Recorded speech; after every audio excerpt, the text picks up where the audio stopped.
Here I've got HUAWEI P Smart Pro, and let me show you how to add photo to a contact on the following device.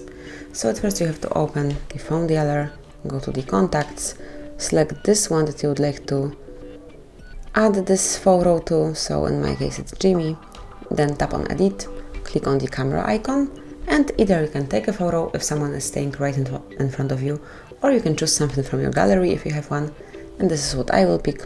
Here I've got the picture of Jimmy. Now you can customize it, you can cut it somehow or make it bigger, smaller, whatever you want to. Let me do it this way, and then tap on confirmation mark.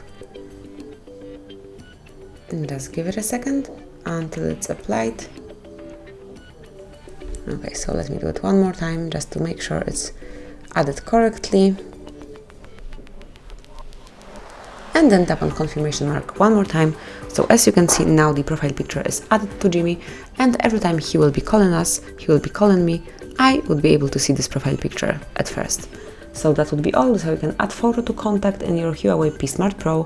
Thank you for watching, please subscribe our channel and leave the thumbs up.